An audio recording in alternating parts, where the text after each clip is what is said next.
Today I'm with Ashley Pickering of Sparrow Designs, and one of the biggest questions that I get as a realtor is actually about design questions, design trends, and believe it or not, as an agent, we get a ton of questions for like paint questions, paint consults. So we were out here today doing a color consult, and I asked her to pop on vid so we could just talk a little bit about that.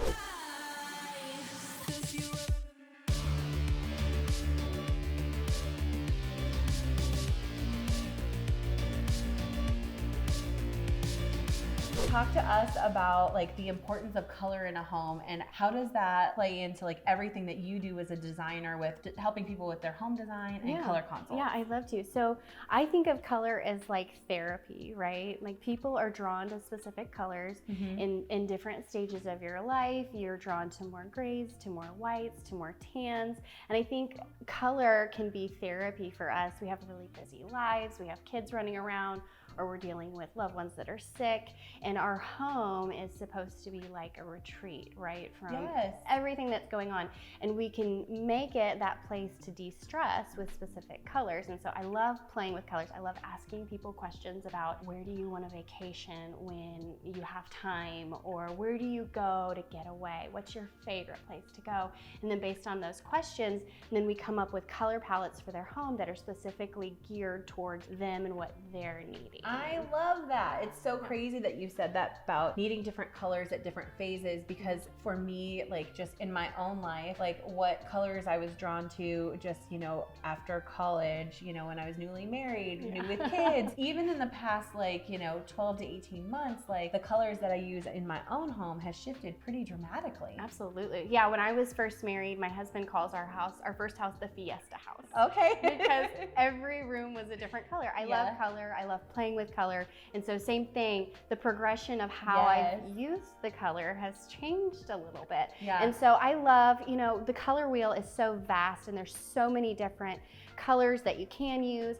I gravitate towards more monochromatic because with that, you have the capability of changing decor and accents. Throw pillows, like artwork, So if you have more of a monochromatic color on the walls, then in 2 years you decide you want to change your accent color from green to blue, you don't have to repaint the whole house. 100%. Yeah. Love that.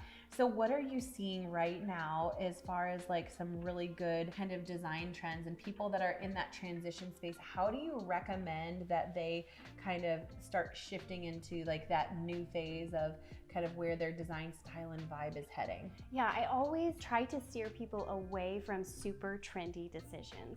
Unless they love trends and they have tons and tons of dollars to change things as trends change. Because every 12 to 18 months, design trends are changing. Every year there is a new color. So if you paint your whole house that new color, every year you're gonna be spending that. And so I love starting with a few simple tips and tricks to help people decide, are you more of a warm? Are you more of a cool? And then trying to stay in that in-between zone, not going too dark, not going too light with lots and lots of walls, but then with accent walls, you can play around with laundry, bathrooms. You can have a little fun in those smaller spaces. I would say design trends right now, I see a big shift from grays to whites, and even whites to off-whites. And like a little bit of that warmer tone. A little earthy, a little more timeless. I'm seeing a ton of builders in the KC and just all over US doing stuff that's a little bit more European, a little bit more that like Euro vintage. Chic. Yes, I love that. The Euro chic, I'm kind of loving it. Even like it feels, and again, it's like we're like all talking in our conversations about how these things all come full circle, whether it's like a style of trim or like paint colors, or just even like the arches and like, you know, the round and how it's being used in different things. But it's so funny how it kind of like, it all comes back, but with a little different twist. It does. And I think that's the fun thing, is that you can do the same thing over and just make it a little unique and a little bit more you. And that's, I think, the fun of design, right? Yeah. What is your favorite, like right now, just like what are a couple of your favorite colors? Like no pressure. No pressure, right?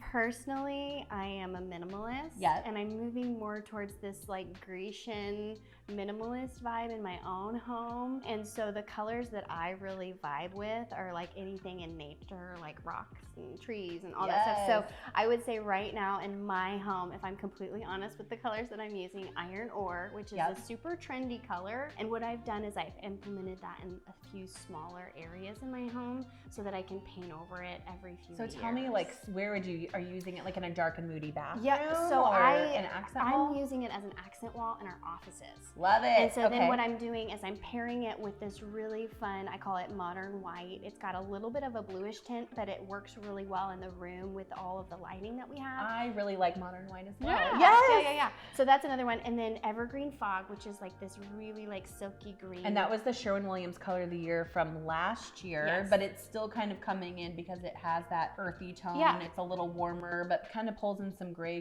And it's transitional as far as how you can use it in the home. It could be more traditional, it can be more modern. Love it. So those are just a few of the colors that I love right now, but I change my mind a lot. Very cool. So going into 2023, what do you think that we're going to see more of kind of late this year and early next, kind of hitting more mainstream? I would love to see a little bit more retro colors coming back in. Some pops of color. Pops of color, but not too eccentric. I really like what I call more of a mature color where it's got a lot of intensity of like a darkness in it. So I think we're gonna see another blue coming in. I think we might see like a maroon even. And like maybe even some I'm seeing plaid. like browns. Yes, I'm seeing some browns come back too. Which is kind of interesting because we all worked so hard to get rid of that Johnson County beige in all of our homes, but yet now I'm like, oh dang, it's kind of like coming back a little bit. Yeah, I think that stuff is coming back and it's got a new twist to it, which is really fun. Instead of it being the wall color, it's like more like light and white or off-white on the walls, and it's coming in more of like an accent, right? Or like a decor. Yes. And that's the fun thing too, is if you don't want to commit to a wall, you can incorporate that color in throw pillows or, you know, vases that you're using, lamps. Stain colors, just like, tons of little ways to incorporate it. And then in a few years, if you don't love it, I mean, you can get rid of it. Oh, well, thank you so much. This has been fun. Yeah, it's super fun. Thanks for having me. Yes.